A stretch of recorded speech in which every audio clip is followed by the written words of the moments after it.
Social મીડિયામાં એક video જબરજસ્ત વાયરલ થઈ રહ્યો છે અને આ વિડીયોની અંદર એવું દેખાઈ રહ્યું છે કે સુરતના વરાછા વિસ્તારની અંદર જે ટ્રાફિક ક્રેઇનવાળા હોય છે એ એક વિડીયો ઉતારનાર એક વ્યક્તિને સાથે ઝપાઝપી કરે છે અને એટલું જ નહીં પરંતુ એ માણસને ઉચકીને ક્રેઇનમાં આમ રીતસરનું અપહરણ કરીને લઈ જતા હોય એવું દેખાઈ રહ્યું છે। તો આને કારણે બહુ મોટો ચર્ચાનો વિષય બન્યો છે। તો હું વાત કરીશ આના વિશે। મારું નામ રાજેશ શાહ છે અને તમે જોઈ રહ્યા છો ગુજરાતના સૌથી મોટા ડિજિટલ ન્યૂઝ પ્લેટફોર્મ ખબરછે.com।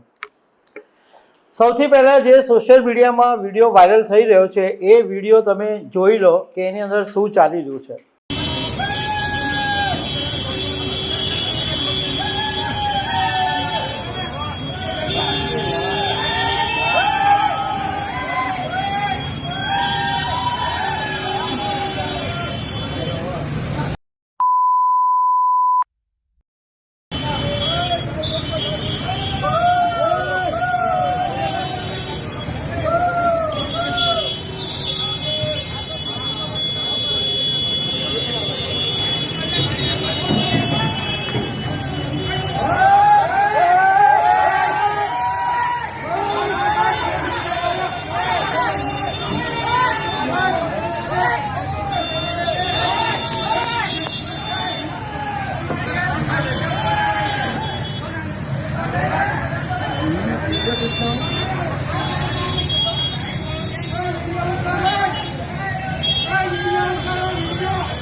હવે આ વિડીયોની અંદર ક્લિયર કટ દેખાઈ રહ્યું છે કે કોઈ એક માણસ છે એ સુરતના વરાછા વિસ્તારની અંદર આ ક્રેઇનવાળા જે કામગીરી કરી રહ્યા છે એનો વિડીયો ઉતારી રહ્યો છે।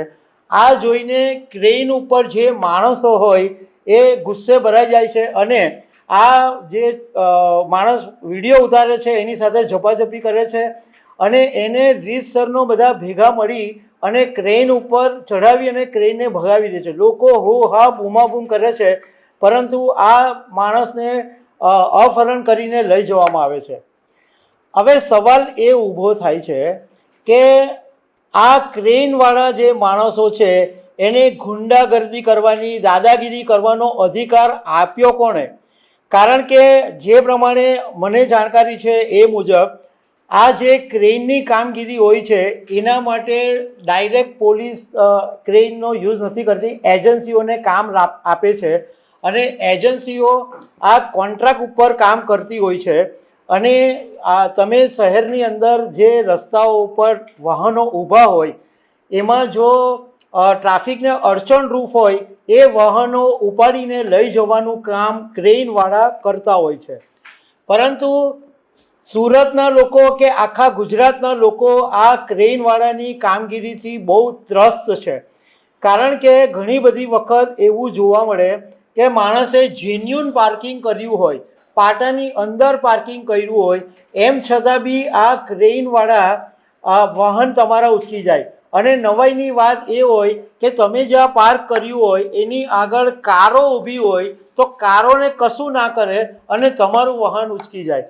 હવે બિચારો એક સામાન્ય પગારદાર માણસ હોય એને વાહન છોડાવવા માટે 500 રૂપિયા ભરવા પડે।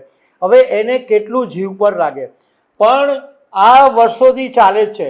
અને કેટલાક લોકો તો એવો બી આરોપ લગાવે છે કે આ જે ટ્રાફિક ક્રેઇનવાળા છે અને એમાં ટ્રાફિક પોલીસ એક હોય છે એ લોકોનું એવું સેટિંગ બી હોય છે કે અમુક કોમ્પ્લેક્સની અંદર એ લોકોને પૈસા મળી જાય તો આ કોમ્પ્લેક્સની બહાર તમે રોડ પર બી પાર્ક કરો ને તો તમારું વાહન નહીં ઉચકાય। એટલે સવાલ એ છે કે આવું દાદાગીરી કરનાર ક્રેઇનવાળાની સામે પોલીસે પગલાં લેવા જોઈએ, એની સામે ગુનો દાખલ કરવો જોઈએ.